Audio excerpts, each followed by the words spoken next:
Asamyuta Hasta, the single hand gestures. This video of single hand gestures is specially designed for the benefit of beginners. The way a gesture needs to be held and its meaning is also mentioned. Pataka. Here the thumb is bent to touch the fingers and the fingers are extended. This is pataka and the meaning is a flag. Tripataka. When the ring finger is bent in a pataka hand, it becomes Tripataka, and this denotes a flag with 3 colors. Arthapataka. When the ring finger and the little finger are bent, it then becomes Ardhapataka, which denotes half of a flag. Kartari Mukha. The index finger and the middle finger are outspread. This looks like a scissor, doesn't it? Mayurakyo. When we join the ring finger to the thumb and the other fingers are extended, then it is Mayurahasta, depicting a peacock. Arthachandra.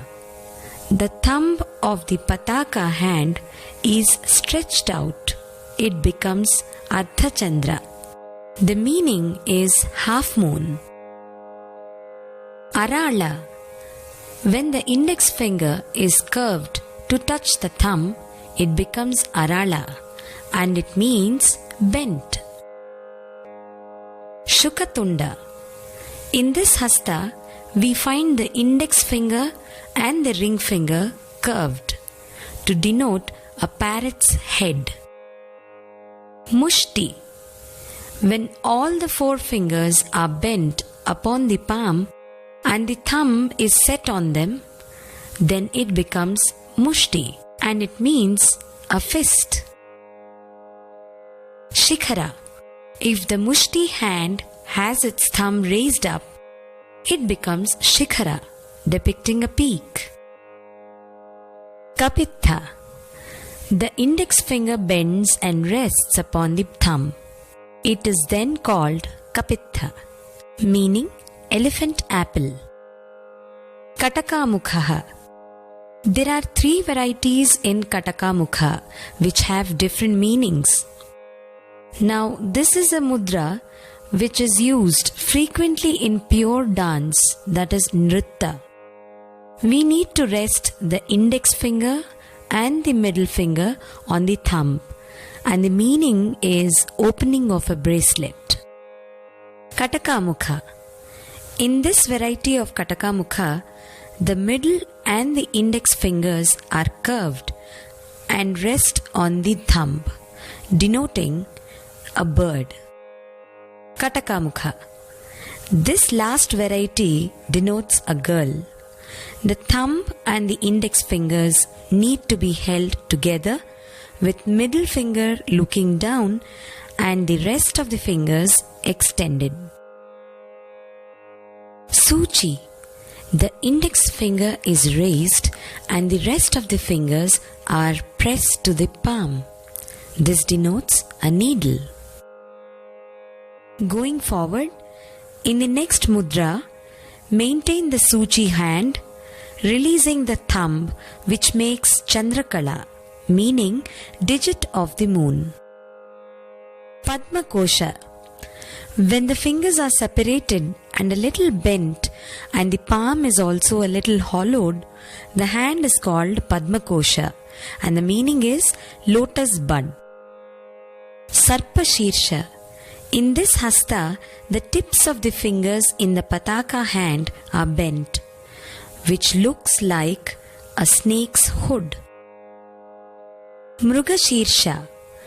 When the thumb and the little fingers are extended and the 3 fingers in the middle are bent forward, it forms Mrugashirsha, denoting a deer's head. Simhamukha. The tips of the middle finger and the ring finger are applied to the thumb, and the rest of the fingers are extended. This hand means a lion's face. Kangula or Langula. Moving on, we need to hold Padma Kosha and tuck in the ring finger. It becomes Kangula, which looks like a bell. Alapadma. Here, the fingers beginning from the little finger are bent and separated from one another. The hand is called Alapadma, denoting a full-bloomed lotus. Chatura. Let's observe the next mudra carefully. The thumb is placed in the middle of the middle finger and the adjoining two fingers are clinging to the middle finger and the little finger is outstretched. It becomes Chatura, meaning a square. Bhramara. When the thumb and the middle finger touch each other and the forefinger is curved and the remaining fingers are outstretched, the hand is called Bhramara, meaning a bee. Hamsasya.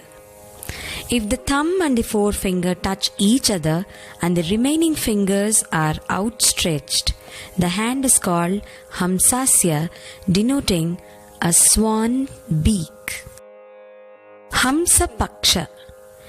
If the little finger of the Sarpashirsha hand is outstretched, the hand is called Hamsa Paksha, meaning swan's wing. Samdamsha. If the fingers of Padma Kosha are closed and opened, then it is Samdamsha, and it means pincers. Mukula. If we bring all the fingers of our hand to meet together, then it is called Mukula, meaning a flower bud. Tamrachuda. We need to curve the index finger and hold the rest of the fingers in a closed fashion. Then it becomes Tamrachuda, denoting a cock. Trishula.